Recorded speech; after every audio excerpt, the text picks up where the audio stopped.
Itutupad ko na yung promise ko sa self ko and kay Kitty. New Year's resolution ko talaga kasi is to have a better relationship with food. Kaya nag-grocery na rin tayo para makapag-prepare tayo sa bahay ng mga healthier na food. And kasama rin sa resolution ko is yung pagbabalik sa pag-exercise. Si Coach Arsham nga pala yung nag-a-assist sa amin sa aming Balik Alindog program. And ang gusto ko sa program niya, hindi lang siya workout. Meron din siyang kasamang meal plan and grocery list. So hindi na ako nahihirapang mag-isip ng lulutuin and kakainin namin. Anyways, ayun nga, going back, kasi for the longest time, nasanay kami na mag-eat out or mag-order. Tapos ang tagal na rin namin hindi nagagamit yung gym. So, gusto na talaga naming magbagong buhay. Hindi lang syempre para sa sarili namin and para rin kay Kitty para mas maalagaan namin siya ng matagal pang panahon. Pagkain ni Kitty, pagkain ni Mami. Warat-warat yarn.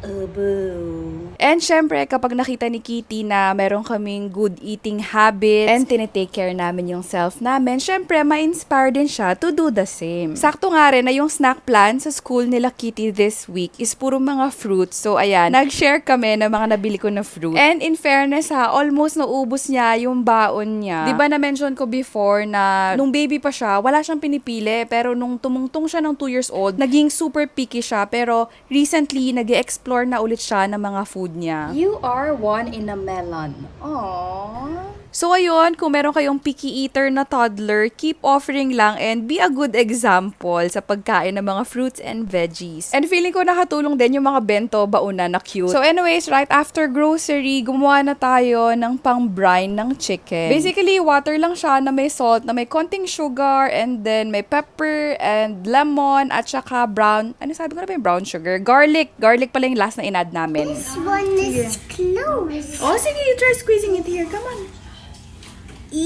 Go. Okay, more squish.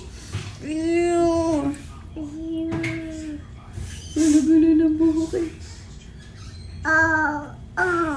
Oh, more.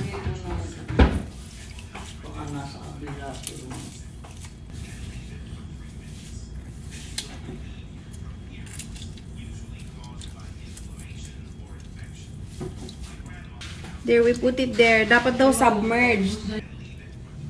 Wow, kasya pa kaya isa pa? It should be so lublob like that. Na everything is covered with water. Ganun daw ang brine.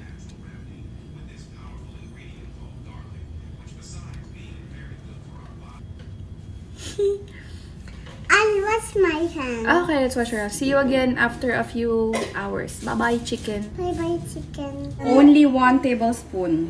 Laki pala ng ano nito, calories na ito. Baka paluin tayo ni Coach. Garlic. Garlic. Onion. Yeah, you got it. Capsicum. Yeah, or bell peppers. Then pepper. Yeah. Yeah. Oh, carrot. And Snoopy. you got it. Okay, cook. And then broccoli. Wow. Broccoli. You got it. Mix. Yeah, mix. Oh, let's add more. Yeah, later I will add. This one first though, salt. And now pepper. What's this? Pepper, baby. Pepper, salt, and that. It's mix. Yeah, just a little bit of Mama's secret ingredient.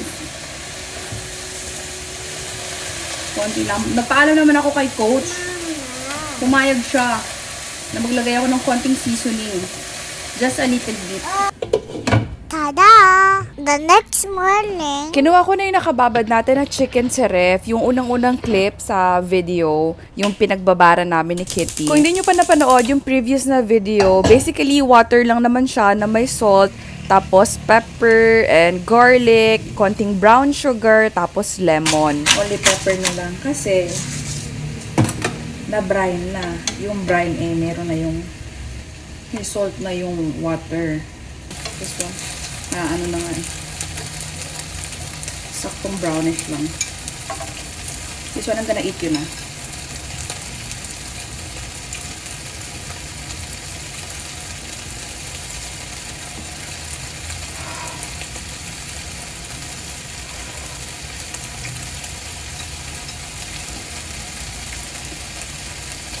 mas tender and mas malasa.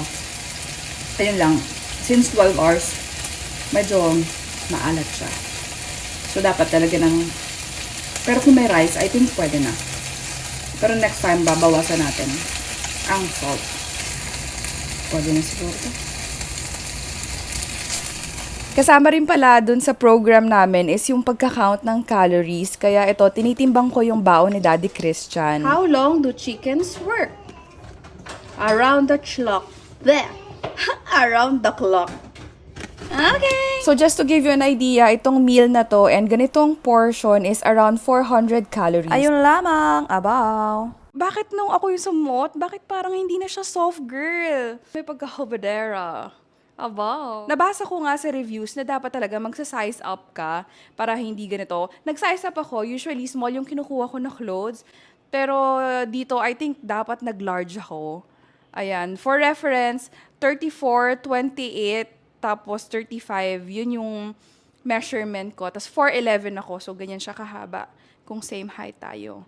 Ayan. Cute naman talaga siya in fairness, pero ayun lang talaga, the gaps are too, mas tinighten ko kasi yung ribbons, buka pa rin siya in the middle. Pinakabagay siya sa white na skirt, syempre kasi pink na siya eh. So, color white, ito yung sinuot. Pero meron ba ako mga ibang pambaba? And tulungan niyo ko mamili kung ano yung pinaka-best.